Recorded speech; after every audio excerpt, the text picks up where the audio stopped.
Jouluun on enää 11 yötä. Ensimmäisiä joulutuojia on Lucia, valontuoja.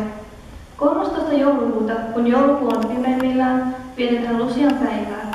Lucian päivää on vietetty Ruotsissa jo 1920-luvulta lähtien, mutta Lucian tarina on vielä paljon vanhempi ja peräisin Sisiliasta, Italiasta.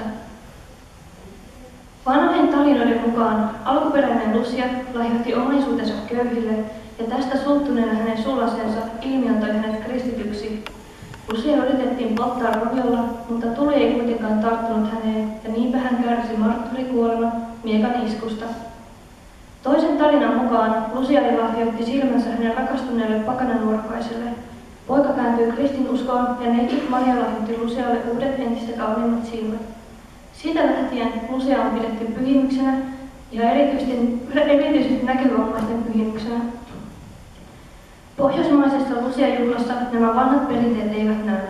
Lucian nimi tulee latinalaisesta sanasta lux, joka tarkoittaa valoa, ja Lucian pyhimyksen kehää symbolisoi kynttiläkruunu.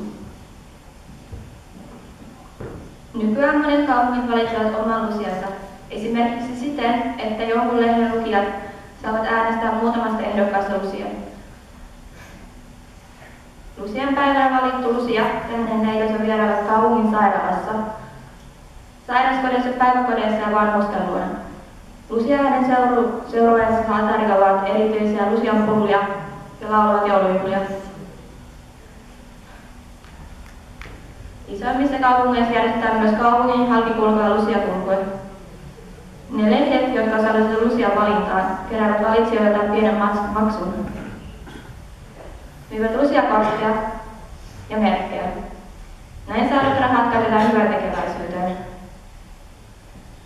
Tämän päivän Lucia merkitseekin valoa, inhimillisyyttä ja huolenpitoa. Tarkoituksena on muistuttaa heille jouluonnistelujen kiireessä ja huolenpidosta niitä kohtaan, joilla asiat ovat huonommin kuin meillä itsellämme. Mukavaa joulun odotusta teille kaikille!